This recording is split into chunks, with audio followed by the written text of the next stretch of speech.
The smell hit me first. Burnt coffee. Grease that had seeped into every crack of the linoleum floor, and something vaguely sweet from the pie display that hadn't been cleaned in God knows how long. My feet ached in shoes 2 sizes too small. Hand-me-downs from my roommate who'd quit this job last month. She'd warned me about the diner, about the long hours and the customers who'd leave pennies as tips. But I didn't have the luxury of being picky. Not anymore. I pushed through the double doors into the kitchen, the heat hitting my face like a wall. "Order up!" Eddie barked from behind the grill, his face red and shining with sweat. I grabbed 2 plates, eggs over easy, hash browns that looked more gray than golden, and carried them to table 7. The trucker barely looked at me as I set them down, just grunted and reached for the ketchup. This was my 3rd day at Rosie's Diner, and I was still learning the rhythm of the place. The morning rush had been brutal, a blur of coffee refills and shouted orders and plates that threatened to slip from my trembling hands. Now, at 2 in the afternoon, the lunch crowd had thinned to a handful of regulars who knew better than to expect much from a place like this. I was invisible here, just another waitress in a stained apron, dark circles under my eyes from too many sleepless nights in an apartment where the heat barely worked. 23 years old, and I felt ancient, worn down by a city that chewed up girls like me and spit them out without a second thought. The bell above the door chimed, and I glanced up out of habit. Everything slowed. 3 men walked in, but my eyes locked on the one in the middle. He moved like water, fluid and unhurried, while the 2 flanking him scanned the room with sharp, predatory gazes. The man in the center wore a suit that probably cost more than my entire year's rent. Charcoal gray, perfectly tailored to broad shoulders that tapered to a narrow waist. His shoes were Italian leather, gleaming even in the diner's fluorescent lights. But it was his face that made my breath catch. Sharp jawline, dark hair swept back with a precision that spoke of expensive barbers and morning routines I couldn't fathom. He had the kind of face that belonged on magazine covers or movie screens, all angles and shadows, and his eyes, dark, almost black, swept the diner with an intensity that made the hair on my arms stand up. He didn't belong here. None of them did. The 2 men with him positioned themselves near the door and the back exit, their hands resting casually at their sides in a way that seemed anything but casual. Security, I realized. Bodyguards. My manager, Rita, materialized from the back office, her eyes widening as she took in the trio. She smoothed her hair, suddenly flustered, and gestured toward the corner booth, the best seat in the house if you could call any seat in this dump good. "Right this way, sir," she said, her voice pitching higher than usual. The man in the center, the one who commanded the space around him like gravity itself bent to his will, nodded once. Brief, economical. He moved toward the booth, and as he passed me, I caught his scent. Expensive cologne, cedar, and something darker, mixed with the faint smell of cigarette smoke. It was intoxicating and terrifying all at once. He didn't look at me. I was beneath his notice, just part of the scenery. I should have been relieved. Instead, something in my chest twisted with an emotion I couldn't name. Rita assigned me to his table. Probably because I was the newest, and she didn't want to deal with whatever this was. My hands shook as I grabbed a notepad and pen, taking a breath before approaching the corner booth. Up close, he was even more intimidating. He sat with perfect posture, one hand resting on the table, the other hidden beneath it.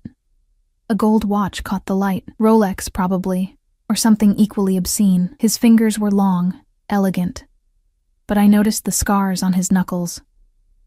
These were hands that had done damage. "What can I get you?" My voice came out steadier than I expected. Those dark eyes lifted to my face, and for a moment, the world narrowed to just the 2 of us. He studied me with an intensity that made me feel naked, exposed, like he could see every secret I'd ever kept.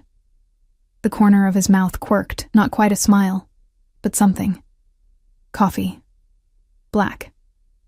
His voice was deep, smooth like aged whiskey. There was an accent there, subtle but present. Italian, maybe, or something Mediterranean. Anything else?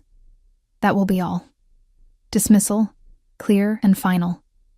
I nodded and retreated, feeling his gaze on my back like a physical touch. My hands shook as I poured the coffee. black as he'd requested. When I returned to his table, he was on his phone, speaking in rapid Italian to someone. He didn't acknowledge me as I set the cup down, didn't even pause his conversation. I was invisible again. The afternoon dragged on. The man sat in his corner booth, occasionally making calls, occasionally just watching the street through the window. His guards remained at their posts, silent and alert. Other customers gave them a wide berth, sensing something dangerous, even if they couldn't articulate what. At 4 o'clock, the bell chimed again. 2 men entered, but these were different. Ragged clothes, wild eyes, the kind of desperate energy that set off alarm bells in my head. One of them had a gun. I saw it tucked into his waistband as he moved. Oh God, everything happened so fast. The taller one, stringy hair, track marks on his arms, pulled out the gun and fired a shot into the ceiling. The sound was deafening in the enclosed space. Someone screamed. I dropped the coffee pot I'd been holding, and it shattered on the floor, hot liquid splashing across my legs. "Nobody fucking move!" the gunman shouted. "This is a robbery! Wallets, phones, jewelry, everything in the bag now." His partner, shorter and twitchy, started moving through the diner with a dirty canvas bag. I saw the man in the corner booth shift, saw his guards reach for something, but he stopped them with a slight movement of his hand. His face was calm, almost bored. As he watched the chaos unfold, the shorter robber reached my station, thrust the bag at me. "Come on, bitch, hurry up." I fumbled for my apron pocket, where I kept my tips, maybe $20 in crumpled bills. My phone. That was all I had. I dropped them in the bag with shaking hands. Then they moved to the corner booth. The tall one, the one with the gun, approached the man in the suit. "You. Nice watch. Give it here." The man looked up slowly, and I saw something flicker in his eyes. Not fear. Something colder. More dangerous. "I don't think so," he said quietly. The gunman laughed. A manic sound. "You think you're tough? You think—" He raised the gun, pointing it directly at the man's head. I didn't think, didn't plan. My body just moved. I lunged forward, grabbing the gunman's arm just as he squeezed the trigger. The gun went off, the bullet going wide, shattering the window behind the booth. The recoil knocked me backward, and I fell hard on the broken glass and spilled coffee. Pain lanced through my palms, my knees. Everything exploded into chaos. The 2 guards moved like lightning, guns suddenly in their hands. The shorter robber tried to run and was slammed face first into a table. The gunman whirled toward me, rage contorting his features, and for a moment I thought I was going to die right there on the filthy diner floor. Then the man in the suit was there.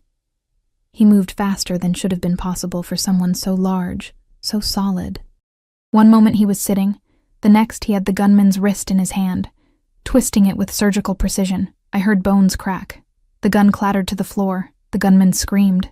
The man in the suit looked down at me, his dark eyes unreadable. "Are you hurt?" I couldn't speak, couldn't breathe. Blood dripped from my palms where glass had cut into them. My knees throbbed, but I shook my head. Sirens wailed in the distance, growing closer. "Matteo," the man said, not looking away from me. "Handle this." One of the guards, Matteo apparently, nodded and spoke rapidly into a phone. The other guard had both robbers subdued, hands zip-tied behind their backs. The man in the suit crouched down in front of me, and I caught his scent again, that intoxicating mix of cologne and danger. He reached out and I flinched, but he only turned my hand over gently, examining the cuts. "Brave," he murmured, almost to himself. Or foolish. Perhaps both. My voice cracked. I didn't want anyone to get hurt. Those dark eyes met mine, and something passed between us, something electric and terrifying and inevitable. "What's your name?" "Emma," I whispered. "Emma Hayes." He nodded slowly, as if filing this information away somewhere important. "Emma." The way he said my name made it sound like something precious, something worth remembering. The police burst through the door, guns drawn. Everything dissolved into shouting and questions, and hands pulling me to my feet. Paramedics appeared, fussing over my cuts, wrapping my palms in gauze. I watched through the chaos as the man in the suit spoke to the police. Not pleading or explaining, but stating facts in that same calm, authoritative voice. Within minutes, the officers were nodding, deferential. The robbers were hauled away, and then he was gone. Just like that. Disappeared into a black SUV that had been waiting outside. I hadn't even noticed it arrive.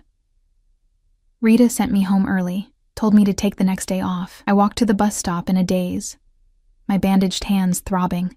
The whole thing felt surreal, like a fever dream. That night, I couldn't sleep. I kept seeing those dark eyes, kept feeling the ghost of his touch on my hand. Kept wondering who he was, what kind of man traveled with armed guards and made police officers nervous.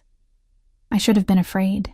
Instead, all I felt was a strange, pulling curiosity, like standing at the edge of a cliff and wanting to jump. The next morning, I woke to the sound of engines rumbling outside my apartment building. Heavy engines. Multiple vehicles. I dragged myself to the window, still half asleep, and looked down at the street below. 4 black SUVs were parked in front of Rosie's diner across the street. Their windows tinted so dark they looked like holes in reality. Men in suits stood beside them, waiting. Watching. My phone buzzed. Unknown number. Come to the diner. Now. My heart hammered against my ribs.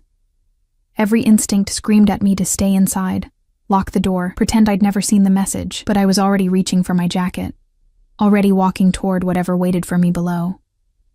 The morning air bit at my face as I crossed the street, my breath forming small clouds that dissipated into nothing. My bandaged hands were shoved deep into my jacket pockets, both to hide them and to stop their trembling. The SUVs loomed larger with each step, their polished black surfaces reflecting the gray November sky like dark mirrors. One of the men, not Mateo from yesterday, but someone cut from the same cloth, opened the diner door before I could reach for the handle. He didn't speak, just gestured inside with a slight tilt of his head. His eyes never quite met mine, but I felt evaluated nonetheless, measured and catalogued in a single glance. The diner was empty, completely empty. The open sign glowed in the window, but there were no customers, no Rita, no Eddie cursing behind the grill, just silence and the hum of the ancient refrigerator units. He sat in the same corner booth. Daylight streaming through the repaired window caught the angles of his face, making him look almost unreal. He'd removed his suit jacket, and his white shirt was rolled up to his elbows, revealing forearms that were all lean muscle, and more of those scars. A cup of coffee sat in front of him, untouched, steam still rising from its surface. "Sit," he said. Not a request. My legs carried me forward before my brain could engage. I slid into the booth across from him, the vinyl cracking beneath me, and forced myself to meet his gaze. Those dark eyes studied me with the same intensity as yesterday. But there was something different now. Something almost curious. "You didn't have to come," he said finally. "Your text suggested otherwise." The corner of his mouth twitched. "Fair. But you could have run, gone to the police, disappeared." "Should I have?" He leaned back, and the movement was so fluid it seemed choreographed. "Most people would have. Smart people." He paused, his fingers drumming once against the table, a brief break in his otherwise perfect control. "You saved my life yesterday. I started, but he held up one hand. "Don't diminish it. That man was going to shoot me. You stopped him." He reached inside his shirt pocket and pulled out a business card, sliding it across the table. Heavy cardstock. Minimalist design. Just a name and a phone number. Dante Moretti. The name resonated somewhere in the back of my mind. A warning bell I couldn't quite place. I picked up the card with my bandaged fingers, the gauze catching slightly on the paper's edge. "I don't understand what this is," I said slowly. "I pay my debts, Emma." The way he said my name again, like a caress, like a claim, made heat pool in my stomach despite the fear. "You risked your life for mine. That means something. It means I owe you. You don't owe me anything." His eyes darkened. "Yes, I do, and the Moretti family always pays its debts." Moretti. The name clicked into place then, puzzle pieces forming a picture I didn't want to see. I'd heard whispers, read headlines. The Moretti family controlled half the city's underground: drugs, gambling, protection rackets. They were organized crime royalty, untouchable and dangerous. And I'd saved the life of what? A captain? An enforcer? Who are you? I whispered. I think you've already figured that out. He took a slow sip of his coffee, watching me over the rim. The question is, what I'm going to do about it. My mouth went dry. Are you threatening me? No. The word was immediate, sharp. Never. But you've inserted yourself into my world now, whether you meant to or not. That comes with complications. I just work here. I don't want any part of your world. What you want stopped being relevant the moment you grabbed that gun. He set down his cup with careful precision. Those men yesterday, they weren't random junkies looking for cash. They were sent. A message from the Calabrese family, testing our defenses, seeing if I'd gotten soft. The words washed over me like cold water. I don't understand. You don't need to. He stood, and I had to crane my neck to look up at him. He was even taller than I'd realized, 6'3" at least, all controlled power. But they saw what you did, which means the Calabrese family now knows there's a waitress who matters to Dante Moretti. I don't matter to you. We don't even know each other. Something flickered across his face. Amusement, maybe, or something darker. I've had 8 men watching your apartment since yesterday afternoon, 3 more monitoring the diner. I know you take the number 7 bus to work. I know you share a 2-bedroom walk-up with a roommate named Jessica who works nights at St. Mary's Hospital. I know you moved to this city 6 months ago from Ohio, and you're working 3 jobs to make rent. The blood drained from my face. You had me investigated? I protect what's mine. I'm not yours. The words came out too loud, too sharp. His expression didn't change, but something in the air shifted, became heavier, more dangerous. You became mine when you took a bullet meant for me. He said it so calmly, as if stating a simple fact like the sky being blue or water being wet. Whether you accept that or not doesn't change reality. I stood on shaking legs, my chair scraping against the floor. This is insane. I'm leaving. Sit down, Emma. No. I don't take orders from you. For a long moment we stared at each other, and I saw something like respect flicker in those dark eyes. Then he sighed, a sound almost human, and gestured to the booth. Please, he added. The word sounded foreign in his mouth, unpracticed. 5 more minutes. Then you can leave if you want. Maybe it was the please that did it, that tiny crack in his armor. Or maybe I was just as foolish as he'd suggested. Either way, I sat back down. Better. He returned to his seat, and when he spoke again, his voice had lost some of its edge. I'm not here to threaten you or cage you. I'm here to offer you a choice. What kind of choice? You can go back to your life, keep working here, keep taking the bus, keep struggling to make rent. I'll have my men watching from a distance to make sure the Calabrese family doesn't try anything, but you'll barely notice them. Or, his gaze intensified, or you let me protect you properly. There's a position open at one of my establishments, a high-end restaurant in the business district. Better hours, better pay, better tips, private security. You'd be safe, comfortable. In exchange for what? Nothing. He leaned forward, his elbows on the table, close enough that I could see flecks of amber in his dark eyes. I don't demand payment for protection, Emma. You saved my life. This is me returning the favor. It sounded too good to be true. It was too good to be true. Why do I feel like I'd be trading one cage for another? Because you're smarter than you look. No insult in the words, just acknowledgement. Working for me means entering my world. It means people will assume you're under my protection, which you are, but they'll think it means more. It means you'd be seen as... He paused, choosing his words carefully. Associated with me. As what? Your mistress?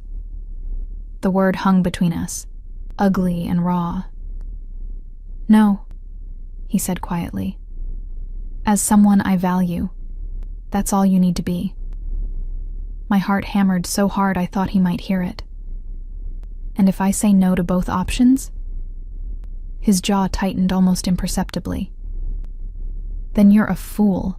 The Calabrese family doesn't forget. They'll come for you eventually, testing to see if you really matter to me, or if you were just collateral damage. And I can't protect you if you won't let me. So it's not really a choice at all. Life rarely offers real choices to sorrow, just different flavors of consequence. The Italian endearment rolled off his tongue like honey, and I hated how it made my stomach flip. I looked down at my bandaged hands, at the worn Formica table, at anything but those penetrating eyes. "I need to think about it," I said finally. "You have until tomorrow morning." He pulled out his phone, typed something quickly. My phone buzzed in my pocket. "My personal number. Call me with your decision by 9 a.m., or I'll make it for you. You can't just—" "Yes, I can." He stood again, buttoning his cuffs with precise movements. "I can and I will, because leaving you vulnerable is not an option I'm willing to entertain." He pulled on his suit jacket, transforming back into the polished, dangerous man who'd first walked into the diner. "One more thing." "What?"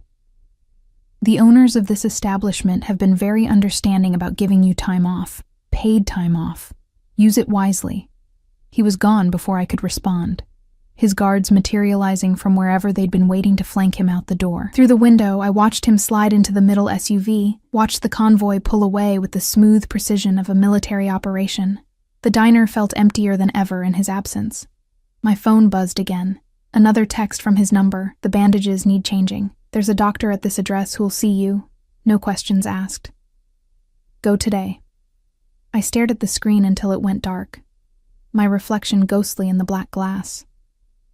What the hell had I gotten myself into? I went to the doctor. I told myself it was practical. My hands hurt, and I couldn't afford a real hospital visit anyway.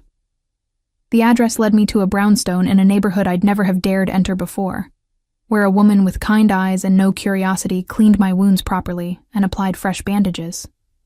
"You're lucky," she said as she worked. "Could have been much worse." Lucky. Right. I spent the rest of the day in my apartment, staring at Dante's business card, at his number in my phone. Jessica came home from her shift and immediately noticed something was wrong. "Em, you okay? Rita said something happened at the diner yesterday. A robbery?" "Yeah, I'm fine." "You don't look fine. You look like you've seen a ghost, more like the devil," I thought. But I forced a smile and changed the subject, and eventually Jessica let it drop. She was too exhausted from her own shift to push, which I was grateful for. How could I possibly explain what had happened? How could I make her understand that I'd somehow stumbled into a world where men had armed guards and personal doctors, and the power to empty diners with a phone call? That night, I dreamed of dark eyes and expensive cologne, of hands with scarred knuckles reaching for me. I woke up tangled in sweat-soaked sheets, my heart racing, desire and fear warring inside me until I couldn't tell them apart. By 8 a.m., I still hadn't decided. By 8:30, I was pacing my apartment, wearing a path in the already worn carpet. At 8:45, my phone rang. Dante's number. I stared at it for 3 rings before answering. "You're early," I said. "I'm impatient." His voice was rough, like he'd just woken up, and the intimacy of it made my breath catch. "Have you decided?" "I don't want to work for you." Silence. Then, "Explain." "Because once I do, I can't go back. You said it yourself. And I don't want to think I belong to you. I don't want to be owned. I never said anything about owning you." "Didn't you?" I gripped the phone tighter. "You've already decided my life for me. Surveillance, doctors, job offers. You're drawing a cage around me and calling it protection. To keep you alive." The roughness in his voice had transformed into something sharper, almost angry. "Do you think this is easy for me? Do you think I enjoy knowing that my enemies might hurt you just to get to me? Then let me go. Forget about me. I can't." The words came out raw, honest. "Believe me, I've tried, but every time I close my eyes, I see you lunging for that gun. I see you bleeding on that floor, and I know, that if something happened to you because I didn't protect you, it would destroy something in me I didn't even know could still be destroyed." My throat tightened. "You don't even know me. Then let me." A pause. "Please." That word again, so foreign and precious coming from him. "What are you really asking me, Dante?" "I'm asking you to trust me. I'm asking you to let me keep you safe. And maybe I'm asking for the chance to know the woman brave enough or foolish enough to take a bullet for a monster. You're not a monster. You don't know what I am." His voice dropped to barely above a whisper. But I want you to. God help me. I want you to know all of it and stay anyway. The admission hung between us, vulnerable and terrifying. Okay, I heard myself say.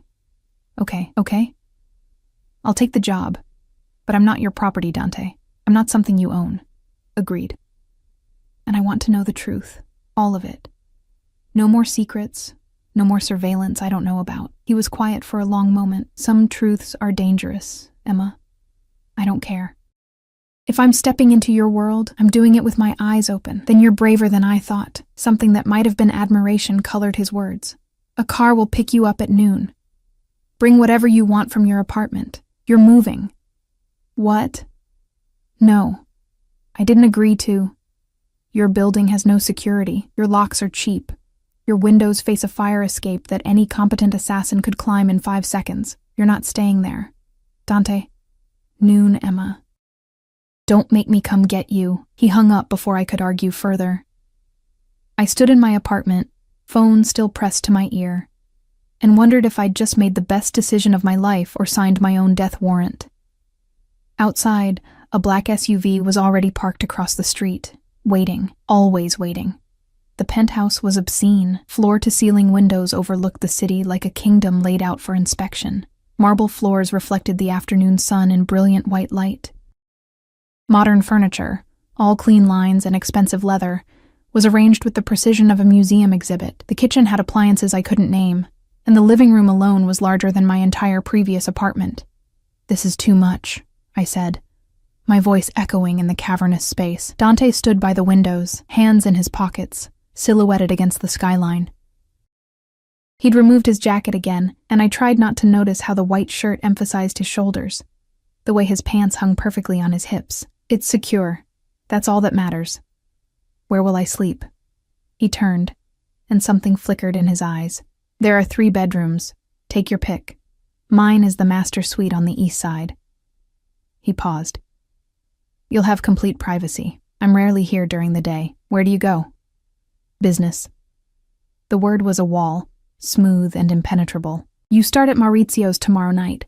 It's an upscale Italian restaurant in the financial district. Antonio, the manager, is expecting you. He'll provide the uniform and training.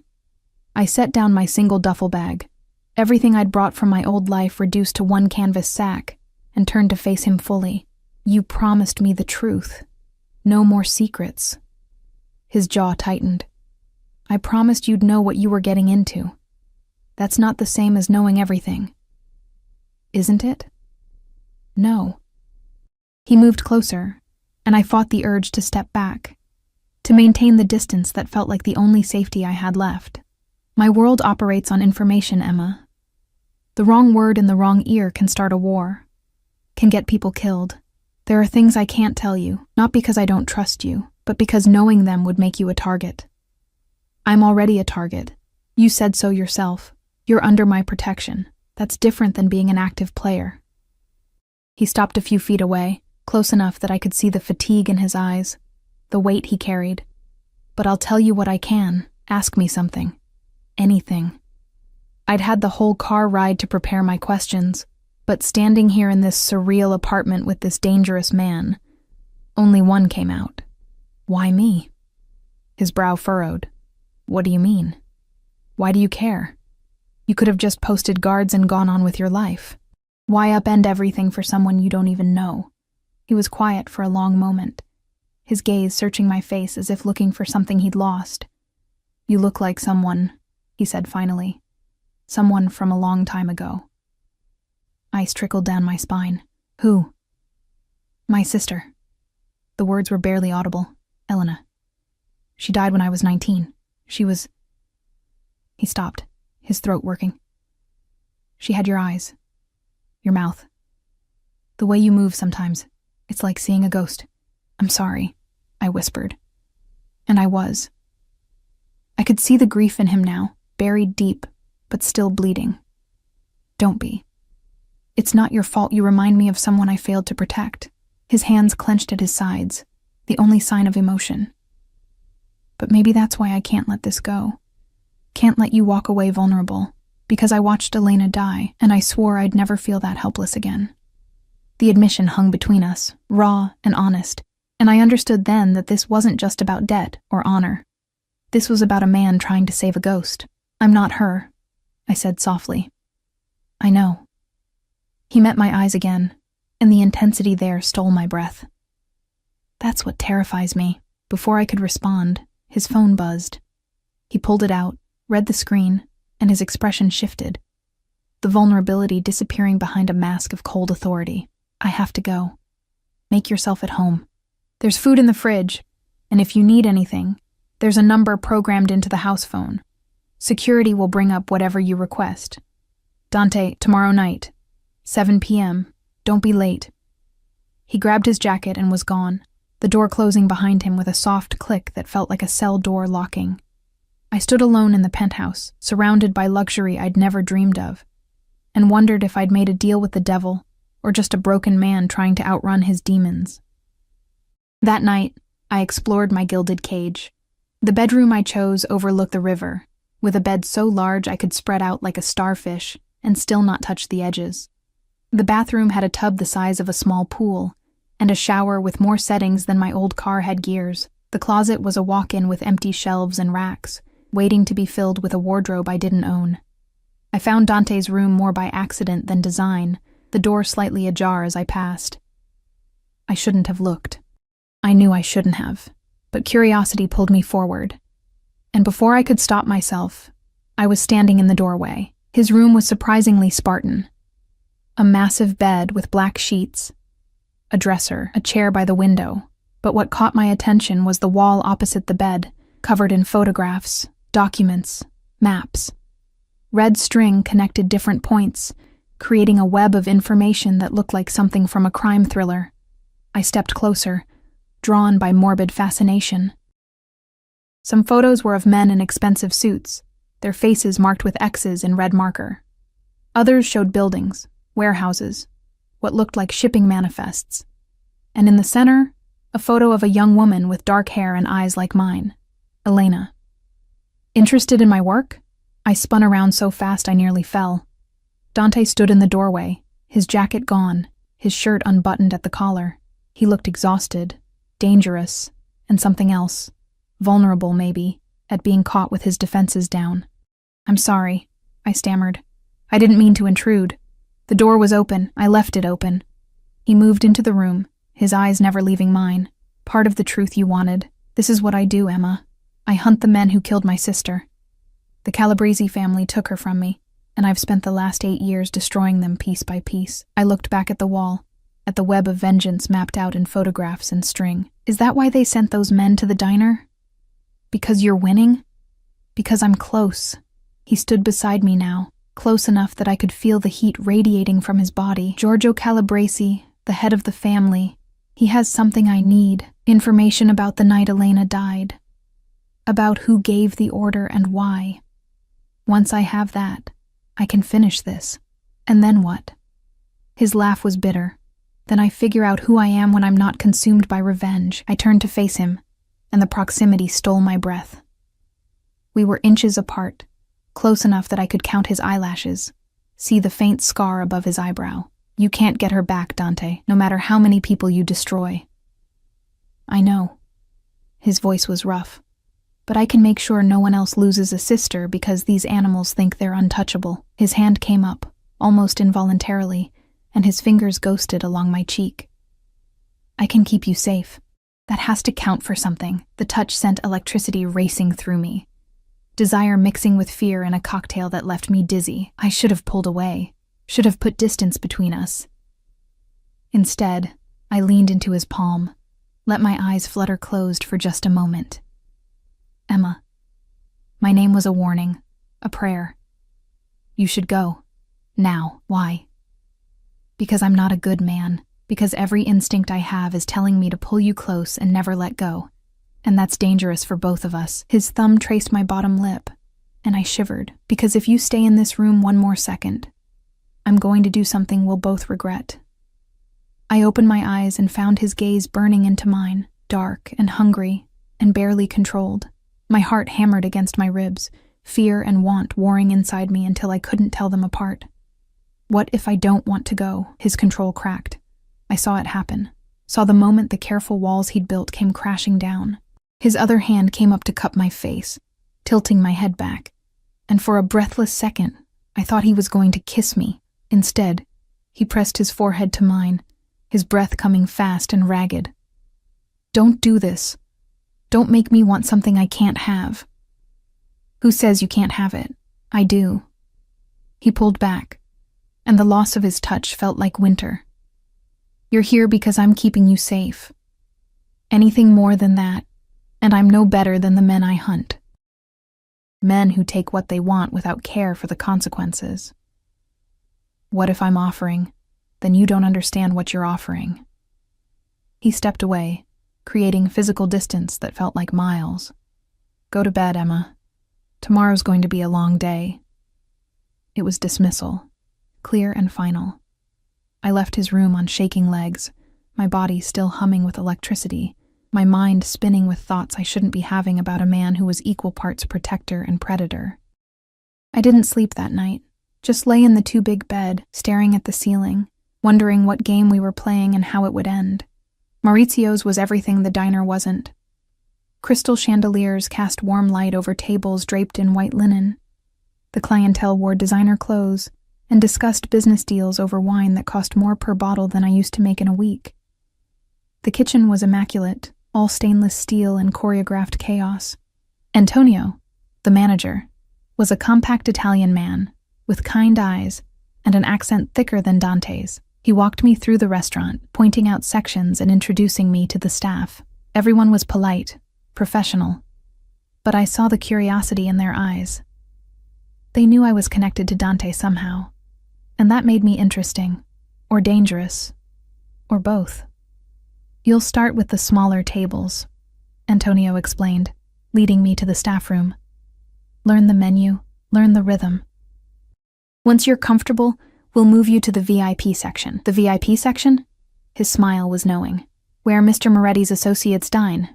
Don't worry, they tip very well." He left me with a uniform, black dress, white apron, simple but elegant, and told me to be ready by 6 for the dinner service. I changed in the bathroom, staring at my reflection in the mirror. I looked different somehow. Older, maybe. More polished. Like I was playing dress-up in someone else's life. The evening shift was intense. I stumbled through orders, mixed up table numbers, spilled wine on my apron, but the other servers were patient, guiding me through the chaos with good humor. And the tips. God, the tips. I made more in one night than I'd made in a week at the diner. At 10 p.m. during a brief lull, Antonio called me to his office. "You did well for your first night," he said, gesturing for me to sit. "A few mistakes, but nothing terrible." "Thank you. Everyone's been very kind. They know you're important." He leaned back in his chair, studying me. "Mr. Moretti doesn't bring people into his world lightly. The fact that you're here means you matter to him." I started, but he held up a hand. "Whatever you are, it's none of my business. But I've worked for the Moretti family for 20 years, since Dante's father ran things. And I've never seen him look at someone the way he looks at you." My cheeks burned. "He doesn't look at me any particular way." Antonio's smile was sad. "Keep telling yourself that, Bella, but be careful. Men like Dante, they're dangerous even when they're trying to protect you. Especially then." Before I could respond, shouting erupted from the dining room. Antonio was on his feet instantly, moving with a speed that belied his age. I followed, my heart racing. In the main dining room, 2 men in dark suits faced off across a table. One I recognized. Marco, one of Dante's guards. The other was a stranger, tall and thin with a cruel mouth, and eyes like chips of ice. "Tell your boss," the stranger was saying, his voice carrying across the suddenly silent restaurant, "that Giorgio sends his regards and his condolences." Marco's hand moved to his jacket, but Antonio was already there, smooth and diplomatic. "Gentlemen, please. This is a place of business. Whatever disputes you have, take them elsewhere." The stranger's cold gaze swept the room and landed on me. I froze, pinned by the predatory focus in his eyes. He smiled, slow and terrible. "New girl," he said, "pretty." I can see why Dante's interested. He took a step toward me, and Marco moved to intercept, but the stranger just laughed. Relax, I'm just delivering a message. His eyes never left mine. Tell Dante that what he treasures can be taken. Just like he took from us. Then he was gone, disappearing out the front door before anyone could stop him. The restaurant erupted in whispers. Antonio ushered the remaining customers out with apologies and complimentary bottles of wine. Marco grabbed his phone, speaking rapidly in Italian. I stood frozen, the stranger's words echoing in my head. What he treasures can be taken. I wasn't safe here, wasn't safe anywhere, and Dante's protection might be the very thing that got me killed. Dante arrived 20 minutes later, and the temperature in the restaurant dropped 10 degrees. He moved through the front door like a storm given human form, his guards flanking him in tight formation. His face was a mask of cold fury, all the warmth I'd glimpsed in unguarded moments buried beneath ice. When his eyes found me, still standing frozen near the bar where Marco had positioned me, something flickered in their depths. Relief, maybe, or fear. Tell me exactly what he said. His voice was controlled, but I heard the razor's edge beneath it. Every word, Emma. I recounted the encounter, my voice steadier than I felt. Dante listened without interrupting, his jaw tightening with each sentence. When I finished, he turned to Marco and spoke in rapid Italian, too fast for me to catch more than a few words. Calabresi. Threat. Protection. Antonio, Dante said, switching back to English. Close early. Send everyone home with full pay. Station guards at every entrance. Already done, boss. Antonio nodded toward the kitchen where I could see staff filing out the back exit. What do you need from me? Keep your ears open. If Giorgio's men are getting bold enough to walk into my establishments, something's changed. Dante's hand clenched at his side. I want to know what. Antonio left, and suddenly it was just Dante, his guards, and me in the empty restaurant. The silence felt suffocating. You're angry, I said quietly. His eyes snapped to mine. Angry doesn't begin to cover it. He closed the distance between us in 3 strides, his hands coming up to frame my face, tilting it up so he could examine me. Did he touch you? No, he just looked and talked. Looking is enough. His thumbs traced my cheekbones, the touch gentle despite the fury radiating from him. I should never have brought you here, should have sent you away the moment those men walked into the diner. You said you couldn't. I know what I said. He dropped his hands and stepped back, creating distance that felt deliberate. Matteo, bring the car around. Emma's coming with me. Where are we going? Somewhere they can't find you, somewhere safe. He was already moving toward the door, expecting me to follow, and I did, because what choice did I have? The stranger's cold eyes haunted me, his words about taking what Dante treasured playing on loop in my mind. The SUV was waiting outside, engine purring. Dante held the door open, and I slid into the back seat, the leather cold against my legs. He climbed in beside me, and Matteo took the driver's seat. Another SUV pulled up behind us, Marco and 2 other guards. Where are we going? I asked again as we pulled into traffic. My family's estate, outside the city. Dante stared out the window, his profile carved from granite. No one knows about it except immediate family and my most trusted men. You'll be safe there. For how long? As long as it takes. That's not an answer. He turned to look at me then, and the raw emotion in his face stole my breath. Until I end this. Until Giorgio Calabresi is no longer a threat to you or anyone else I care about. You're going to kill him. It wasn't a question, but he answered anyway. Yes.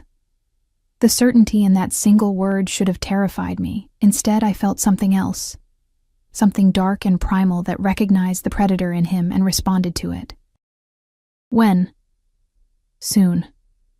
His hand found mine in the darkness of the car, his fingers threading through mine with surprising gentleness. I've been building toward this for 8 years. Every move, every decision, all leading to one moment, and now that it's finally here, all I can think about is you. What about me? That I'm about to do something that might get me killed, and the thought of leaving you alone is worse than the thought of dying. He laughed, bitter and raw. You've unmade me, Emma. In a matter of days, you've become the thing I can't lose. My throat tightened. You barely know me. I know you're brave. I know you throw yourself at armed men to save strangers. I know you look at me like I'm still human, even after seeing the monster. His grip on my hand tightened. I know that when I thought that bastard might have hurt you tonight, I wanted to burn the entire city to the ground. That's not knowing me. That's obsession. Maybe. He brought my hand to his lips, pressing a kiss to my knuckles that sent heat racing through me, but I'm past pretending otherwise. The rest of the drive passed in charged silence. We left the city behind, the lights fading into darkness as we wound through increasingly rural roads. Trees pressed close on either side, their branches forming a canopy overhead that blocked out the stars. Finally, we turned through iron gates that swung open at our approach. A long driveway led to a sprawling villa, all stone and elegant architecture that spoke of old money and older power. Lights blazed from every window, and I saw more guards positioned at strategic points around the property. "This is your family home?" I asked as Matteo parked near the front entrance. "Was. My father built it for my mother. After they died, I couldn't bring myself to sell it." Dante climbed out and came around to my side, offering his hand. "Elena loved it here. She used to run through those gardens like she owned the world." I took his hand and let him help me out. Our fingers still linked as he led me up the stone steps. The front door opened before we reached it, revealing a woman in her 60s with steel-gray hair and sharp eyes. "Dante," she said, her accent thick. "You bring a guest. Emma, this is Rosa. She's managed this estate since before I was born." He squeezed my hand once before releasing it. "Rosa, this is Emma Hayes. She'll be staying here for a while. Give her the blue room overlooking the gardens." Rosa's eyes swept over me, assessing, and I felt suddenly conscious of my waitress uniform, my cheap shoes, the fact that I clearly didn't belong in a place like this, but whatever she saw must have satisfied her, because she nodded and gestured for me to follow. "Come, child. I'll show you to your room." I glanced back at Dante, but he was already deep in conversation with Matteo, his phone pressed to his ear. The moment of vulnerability had passed, replaced by the cold authority of a man planning war. Rosa led me through hallways lined with portraits and expensive art, up a grand staircase, and down another corridor until we reached a door at the end. The blue room was stunning, all soft colors and antique furniture, with French doors that opened onto a balcony overlooking gardens I could barely make out in the darkness. "There are clothes in the closet," Rosa said, moving to light a fire in the stone fireplace. "Dante had them brought from the penthouse. If you need anything else, use the phone by the bed." "Thank you." She paused at the door, studying me again with those sharp eyes. "You're the one from the diner, the one who saved him." "I guess. He hasn't brought a woman here since Elena died." Rosa's expression softened slightly. "Whatever you are to him, be careful. Men like Dante, they don't know how to love without destroying." She left before I could respond, the door clicking shut behind her. I stood alone in the beautiful room, surrounded by luxury that felt like another cage, and wondered if Rosa was right, if being treasured by Dante Moretti was just another form of destruction. I woke to sunlight streaming through the French doors and the sound of voices drifting up from the gardens below. For a disoriented moment, I couldn't remember where I was. Then it all came crashing back. The restaurant, the threat, the midnight drive to this estate. I climbed out of bed and moved to the balcony, pushing open the doors. The gardens were breathtaking in daylight, all manicured hedges and flower beds that probably cost more to maintain than most people's mortgages. And in the center, on a stone patio, Dante sat at an iron table with 3 other men. Even from this distance, I could feel the tension. Papers were spread across the table, and one of the men, older, with silver hair, was gesturing emphatically while speaking in Italian. Dante listened with that same cold focus I'd seen in the restaurant, occasionally interjecting with questions or commands. This was him in his element. The Don, the boss, the man who held life and death in his hands. I should have been terrified. Instead, I couldn't look away. As if sensing my gaze, Dante's head turned, his eyes finding mine across the distance. Even from here, I felt the impact of that look, possessive, protective, hungry. He said something to the men, then stood and walked toward the villa, disappearing from view. My heart hammered as I heard footsteps in the hallway, then a knock at my door. "Come in," I called, already knowing who it would be. Dante entered, and he looked different in daylight, softer somehow, despite the same expensive suit and controlled movements. He'd shaved, and I caught the scent of his cologne as he crossed to where I stood on the balcony. "You slept well?" he asked. "As well as can be expected." I gestured toward the gardens. "Important meeting?" "Planning."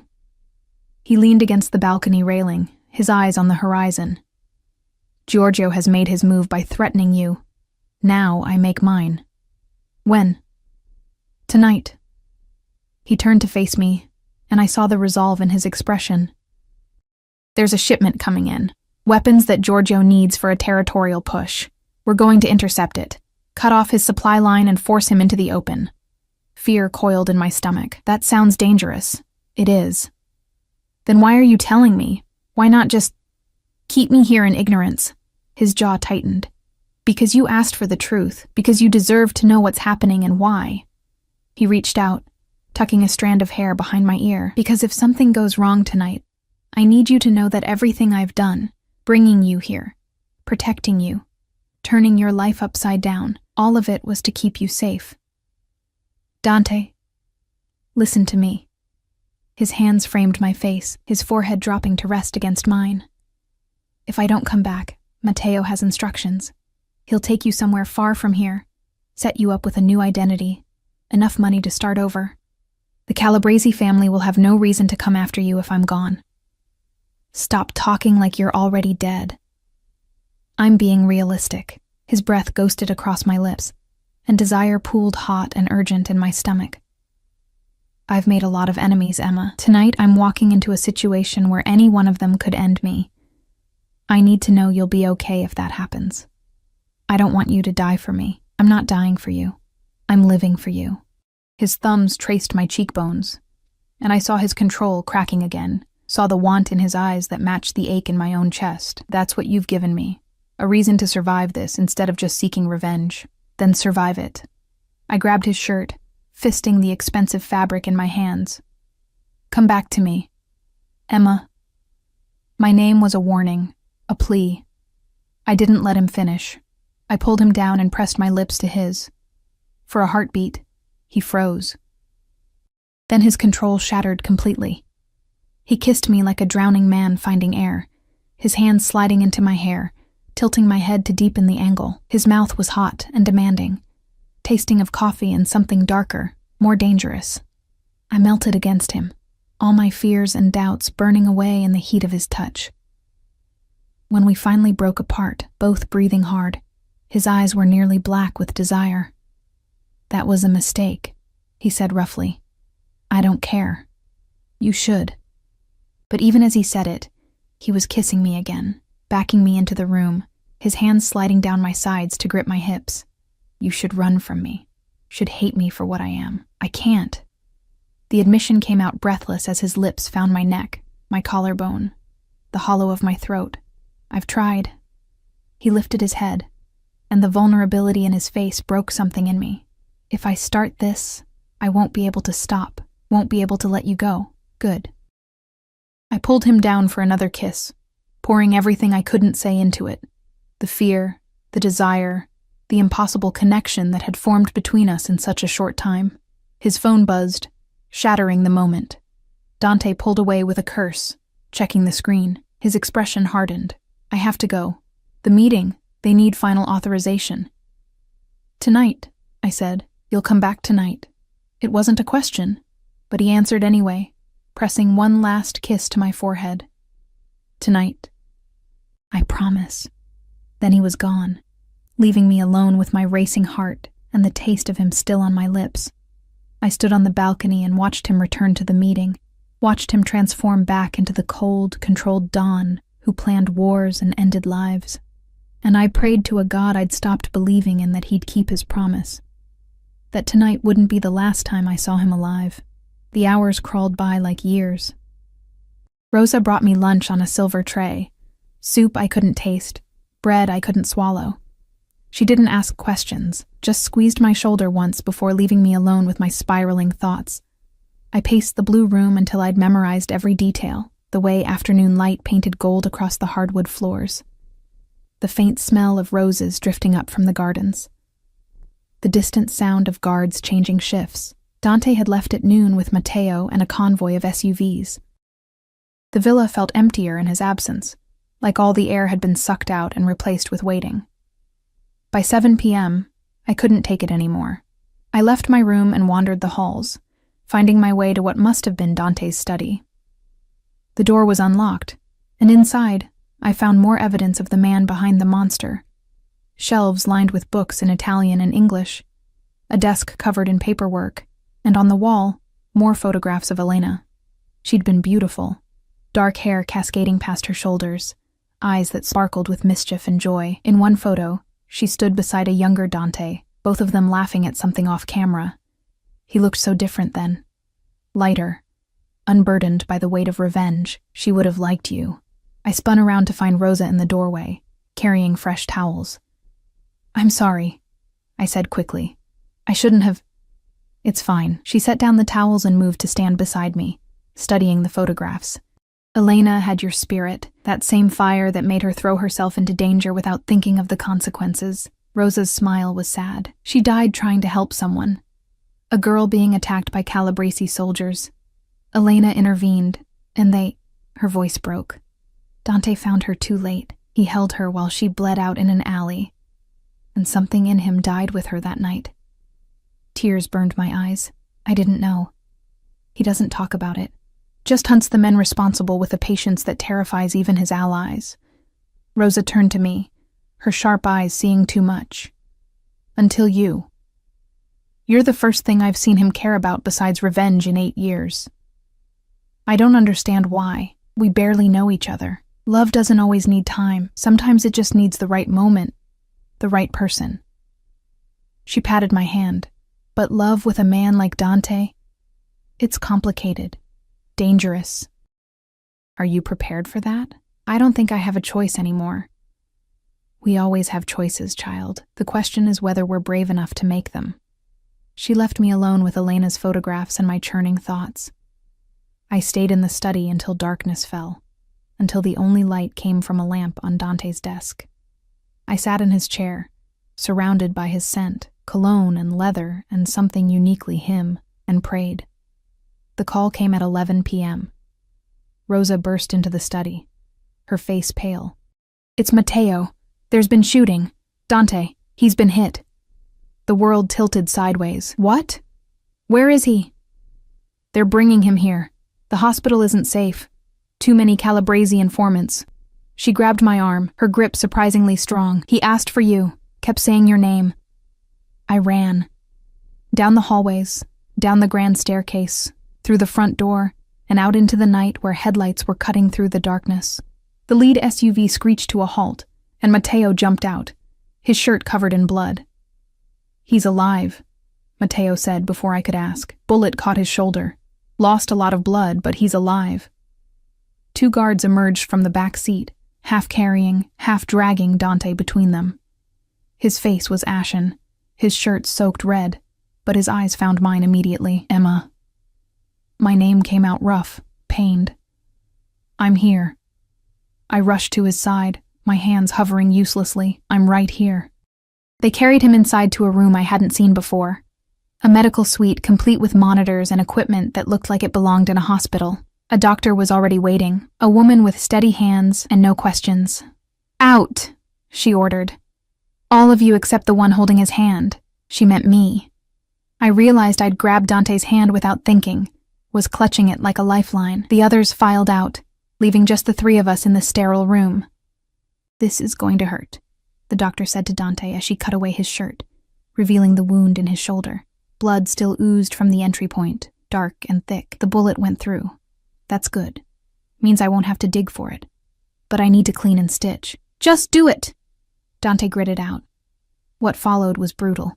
The doctor worked with efficient precision, cleaning the wound with alcohol that made Dante's hand tighten around mine until I thought my bones would crack. He didn't scream, didn't make a sound except for harsh breathing through clenched teeth. but I felt his pain in every tremor, every spike in his pulse where my fingers pressed against his wrist. "Talk to me," he said suddenly, his eyes squeezed shut. "Please, Emma. Talk to me." "About what?"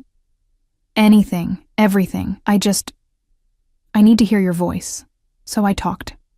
I told him about Ohio, about my childhood in a small town where everyone knew everyone, about my mother who'd died when I was 16, my father who'd remarried too quickly to a woman who made it clear I wasn't welcome, about coming to the city with nothing but hope and a duffel bag, about working 3 jobs and still barely scraping by. "I was drowning," I whispered as the doctor began stitching. Every day felt like treading water, knowing eventually I'd go under. And then you walked into that diner and everything changed. You changed it. His eyes opened, finding mine. "For better or worse, I don't know yet." I brushed sweat-dampened hair from his forehead. "Ask me again when you're not bleeding all over expensive sheets." That pulled a ghost of a smile from him. "Deal." The doctor finished 30 minutes later, bandaging his shoulder with tight professional efficiency. "You'll live, but you need rest. Real rest. Not whatever macho bullshit you're planning." She packed up her supplies. "I'll be back tomorrow to check the wound. Call if there's fever or increased bleeding." She left, and suddenly it was just the 2 of us in the quiet room. Dante struggled to sit up, and I helped him, propping pillows behind his back. "What happened out there?" I asked. "We intercepted the shipment, but Giorgio was expecting us, had twice the men we anticipated." His jaw tightened. "We lost 2 of mine, good men with families. I'm sorry." "So am I." He reached for me with his good arm, pulling me down to sit on the edge of the bed. "But we got what we came for, the weapons, and more importantly, Giorgio's ledger. Names, dates, every dirty deal he's made in the last 5 years, including proof that he ordered the hit on Elena." My breath caught. "So it's over?" "Almost." His hand cupped my face, thumb stroking my cheek. "I have enough to bury him now, to turn over to the authorities and watch him rot in prison, or what? Or I can end it myself, 1 bullet, clean and final. The way he deserves." I heard the question beneath the words. What kind of man did I want him to be? The one who sought justice through the system? Or the one who took it with his own hands? "What do you want?" I asked quietly. He was silent for a long moment, his dark eyes searching mine. I thought I wanted his blood, thought nothing else would satisfy the rage that's been eating me alive for 8 years. His hand slid into my hair, cradling the back of my head. "But sitting in that SUV, bleeding, thinking I might die before seeing you again. All I wanted was this. You. A chance at something other than revenge. You can have both." "No." His voice was firm. "If I kill him, I become exactly what Elena would have hated. A murderer who puts vengeance above everything else, including the people I love." He pulled me closer, until our foreheads touched. "I'm choosing you, Emma. I'm choosing life over death." The words cracked something open in my chest. "You love me? Terrifyingly. Completely. From the moment you grabbed that gun without hesitation." His smile was soft, vulnerable. "I don't deserve you. Don't deserve this second chance. But if you'll have me, broken and damaged, and probably too possessive for my own good, I swear I'll spend the rest of my life being worthy of you." I kissed him, tasting salt and copper and hope. "You're already worthy, liar," he murmured against my lips. "Beautiful liar." We stayed like that for a long time, wrapped up in each other, the night quiet around us.